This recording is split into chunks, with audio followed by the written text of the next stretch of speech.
Hi, dolls. Are you a giver or a taker? Now, what does mommy mean by that? There's people in life, in relationships, co-workers, bosses. Some people are givers and some people are takers, which means that the takers are very self-serving, self-possessed, self-absorbed, and disingenuous, meaning that it's really hard for them to think outside of their wants and needs in themselves. It amazes me that these types of people have families. They can be pretty ruthless and not think beyond the self-ego. This is why narcissism is so prevalent and so popular. It's the people that are all day, every day on their little camera. And if they're older and they're not about that, they're tyrants at work. Don't care whether you have children, whether you've had a bad night. You know, I work with a lot of people and I always take that into consideration. You never know what someone's going through. Things that we have to put a cap on. However, it doesn't mean that you can't be more human to someone else. You know what I've noticed is after COVID, people are so cold. And I mean ice cold. You know, they can watch someone fall in the street and film it. I mean, do you remember as recently as 5 years ago, you want to lend a hand, you want to help? No. It's survival of the fittest. Now, I'm from Manhattan, so I'm used to that, I'm used to that sort of energy, but I've moved out of Manhattan, I've lived in other places, everywhere now. Don't allow it. Don't become that person. Now, let's talk about the other side. Let's talk about the givers. Now, the givers are usually empaths, right? We're like sponges.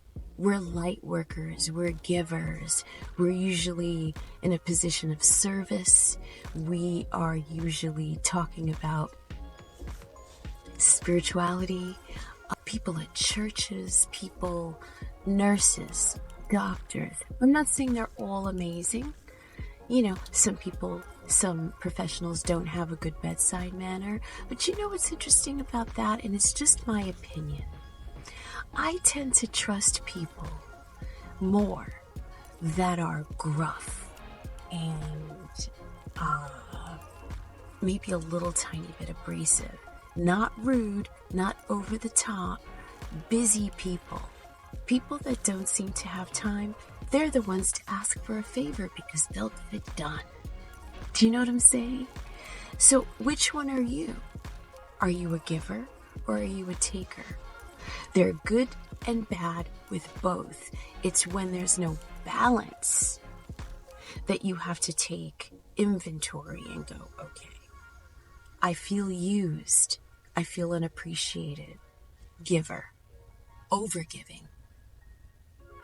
I don't get my way. I'm constantly frustrated.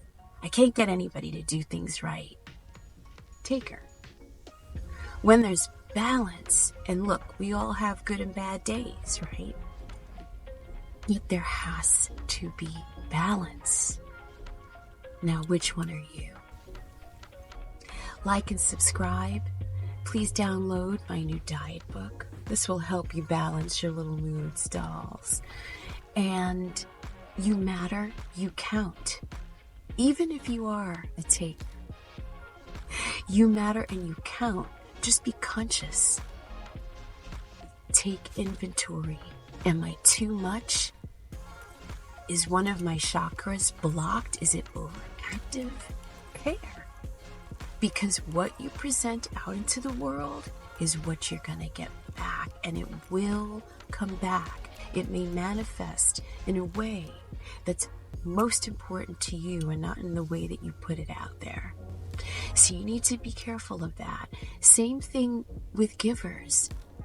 Don't feel spent. Don't allow yourself to be a sponge for other people's judgments and negativity and greed and inconsideration, because it will manifest in illnesses, sickness, resentment. Those things change the cells and cause disease, dis-ease. Okay?